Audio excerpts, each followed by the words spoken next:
The best summer of my life was spent living and working on a dude ranch in Jackson Hole, Wyoming. Amazing. My good friend Chris, we were fraternity brothers. He had this crazy idea at the end of our time at Ohio State together that instead of getting internships or setting ourselves up for graduate school or the workforce that was right around the corner, that we would sort of play hooky on all of those adult responsibilities looming in the distance. He had a connection with this dude ranch in the heart of the Teton Mountains, the Triangle X Ranch. We put our applications in, and wouldn't you know, we were hired to be a part of their summer staff. And so Chris and I loaded up his Saturn sedan, and we drove out to Wyoming, and we would spend the whole summer living and working on this beautiful ranch. There were two types of employees on the ranch: real cowboys and cowgirls that lived and worked there full time, and then a whole slew of college kids like Chris and I who were summer help. I had the honoring job of being the ranch dishwasher.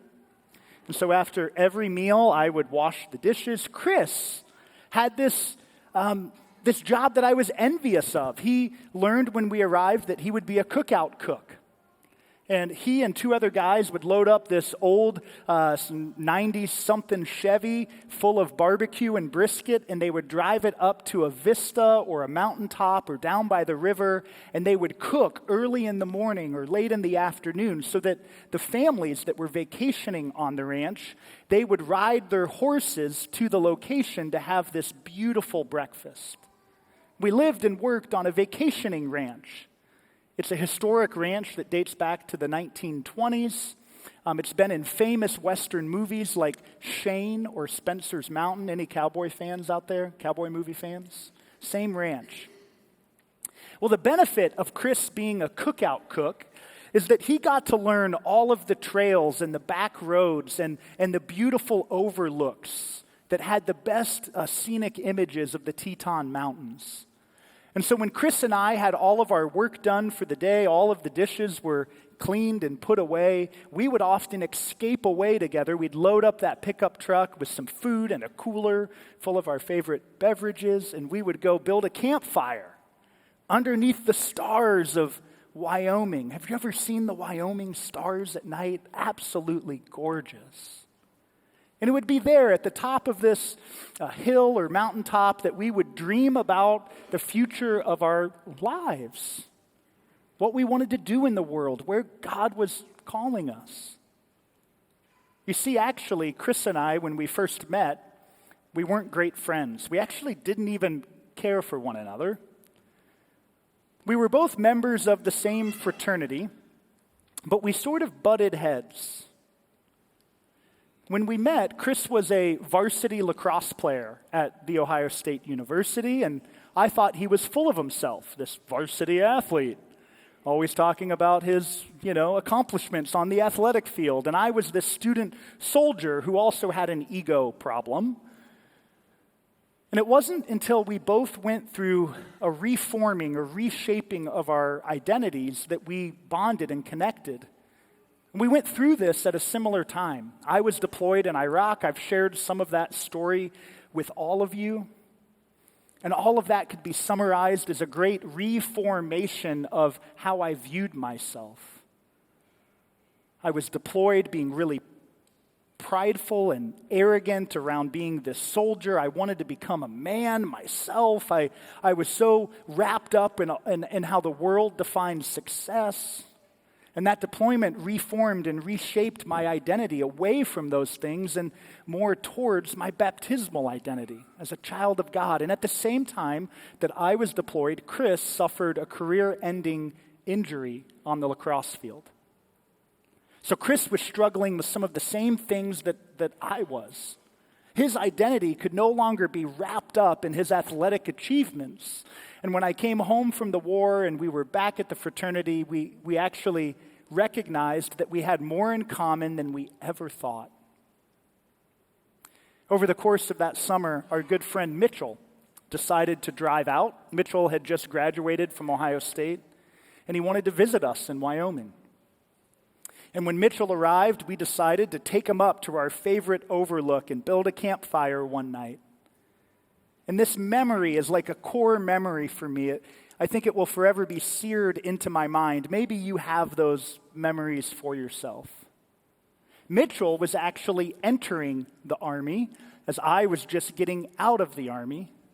And so this was the last trip Mitchell was going to take before he had to ship off to basic training. And as we sat around that campfire that night, Mitchell started waxing poetically about why he was joining the military.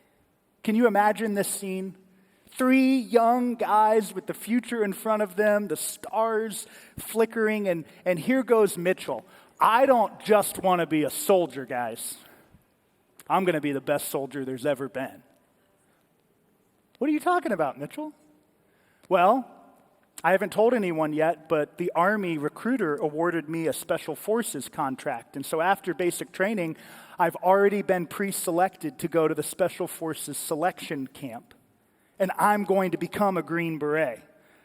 Mitchell went on to tell us how his uncle was a Green Beret, a Special Forces operative, and that this was Mitchell's destiny. And there were Chris and I saying, yeah, Mitchell, you can do it. Mitchell, you've got what it takes. Hey, Mitchell, I've been in the Army. I can see you doing that. You're not just going to be a soldier. You're going to be the best soldier ever. And then we turned to Chris. Chris already had a job lined up with Dow Chemical, this great sales job. He was soon going to move to Philadelphia. And Chris, what about your future? What are you excited about? And Chris stood up around the campfire, and he's pacing, and he said, I'm not just going to become a salesperson. I'm going to be the best salesperson Dow Chemical's ever seen.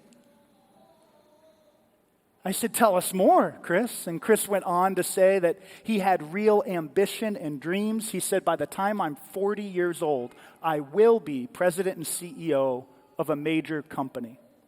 I don't know how I'll do it, but I'm going to do it. And along the way, I'm going to get my MBA at an Ivy League school. Whoa. Well, you know what, Chris? I think you're going to live an ambitious, excellent life. And then they turned to me.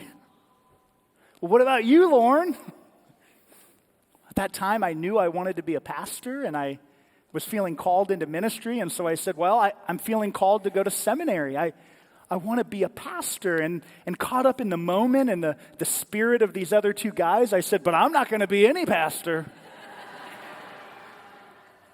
I'm going to be the best pastor there's ever been.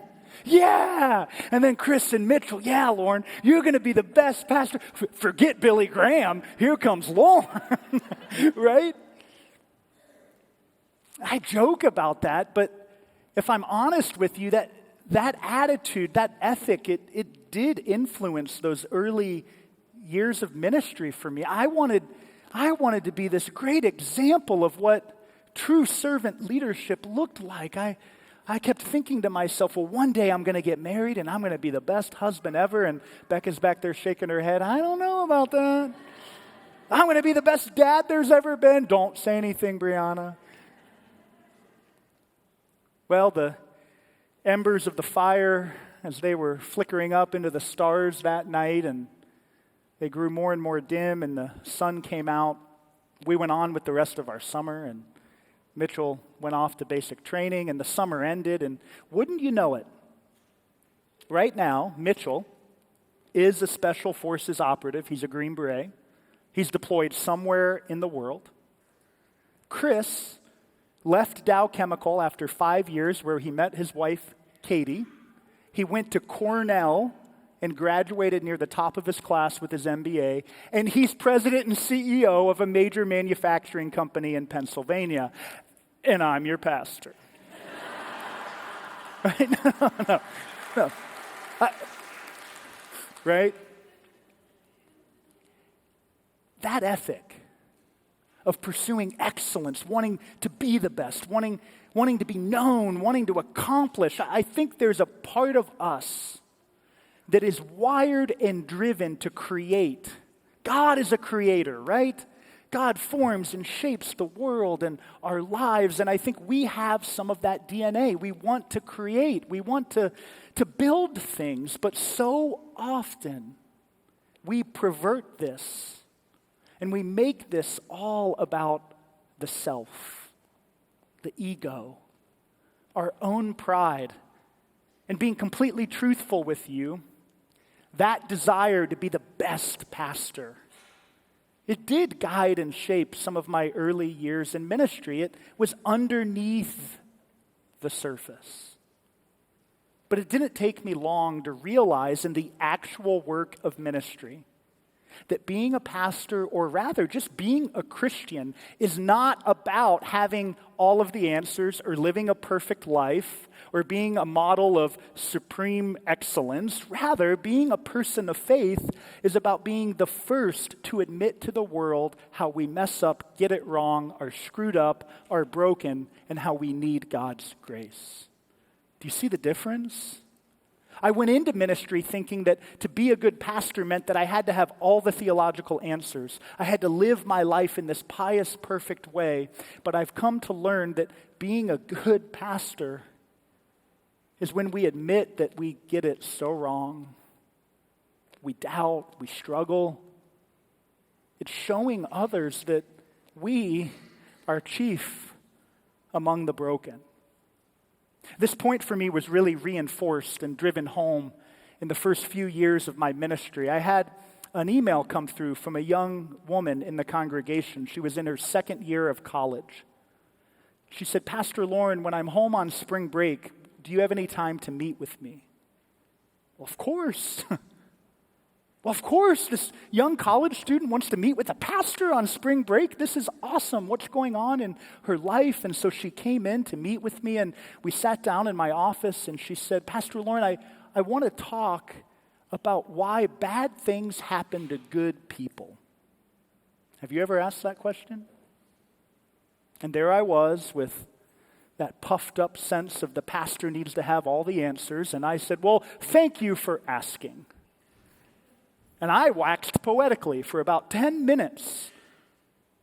All theological answers to the question. I tried to unpack for her this concept of theodicy. Why do bad things happen if there's a good and loving God? And I was just talking and pontificating. And I noticed after about 10 minutes that none of it was connecting. She was just sort of slumping down in her chair looking up at me. And then it dawned on me, you buffoon. You failed to ask her, why do you ask? I was so wrapped up in what I was going to say, what I was going to do, the wisdom that I could share, that I forgot to ask the human connecting question. And in that moment, tears welled up in her eyes, and she began to cry. And now I really don't know what to do. I'm a freshman pastor, and none of my answers are working, and now this young girl's crying in my office. And she said, "I had a doctor's visit this semester. I've been experiencing some health problems, and the doctor shared with me after a series of tests that I will never be able to have children." She said, "I'm just a college student. I don't want to have kids right now, but I always thought I would be a mother. I always dreamed that I would one day get married and give birth." The rest of our time together, I don't think we talked any theology. We wept together. We cried together. Her vulnerability gave me permission to also share about the moments in my life that I've shaken my fists at God, doubted, questioned. I wrestled with my faith. You see, I've come to learn through so many circumstances and situations that to be a person of faith, to be a follower of Jesus in this real, modern, confusing world we live in is less about living a perfect life, resting on all of our theological platitudes, and it's more about admitting our need for hope, the yearning of our hearts. In Matthew chapter 21, our story for today, Jesus is trying to reinforce this point for his disciples. The way of humility should be what marks a disciple of Christ. So often we get puffed up like the scribes or the elders with all of our obsession over authority and having the answers, knowing what's right or wrong according to our own mind, that we fail to see the humble, simple way of responding to what God is doing. Jesus here lifts up two types of people, the scribes and the elders, the religious elite that pretend as if they know what's right. They are the jury and the judge over other people's lives, over and against the tax collectors and prostitutes, the Gentiles, those the rest of the world looks past and looks over. Jesus explains this parable about two sons to hit home a really simple point. Don't be people that are so focused on saying the right thing, but not living your life with the ethic of love and humility. Rather, live your life in a manner worthy of the grace you have received. Martin Luther was fond of saying, there are not good people and bad people in the world. We are both at the same time saint and sinner, right? Amen. Look at someone next to you and say, you are a saint. And now look at him and say, and you're a sinner. Why'd y'all say that one louder? Luther believed it wasn't good and bad. He believed the primary lens through which we're to view ourselves is proud and humble. If you were to read through the scriptures and comb through the gospels, you would see that when Jesus has a prophetic, challenging word for people, it's not because they're bad, evil people. It's because they're too proud. But Jesus always lifts up the humble, the meek, the lowly. As we kick off this focus on God reforming, reshaping our lives, we do so with a very simple message. Following Jesus, if we truly want to follow in his footsteps and not just give lip service to God, well, it means that our egos get reformed, reshaped. You know, isn't it interesting that we don't call ourselves leaders of Jesus? We don't say that, do we? You've never heard that said. Well, yeah, I'm a Christian. I go to church. I believe in God. I'm a leader of Jesus. It's I'm a follower of Jesus, which means that we embrace the way of humility. We embrace the way of love to say, I don't have all the answers. I'm not the leader. I'm one of many followers, learning how to be gracious and forgiving, learning how to love. This week, what I want you to focus on, what I want you to think about and pray about when you're brushing your teeth in the morning and you're looking at yourself in the mirror, I want you to think about the ways that your life, unique to you, needs reformed, reshaped into the way of love and peace. You know, we don't want to be like that clump of Play-Doh that fell under the kitchen table. But Lord knows we become like that, don't we? We get hardened and stiff, and it takes a little bit more work to knead us back into that state where we can be shaped. We want to be people who God can continually shape and mold and form. Let's embrace this journey together, trusting that the reformation of our lives that God has intended is not just for our good, but it's good for the world. Amen.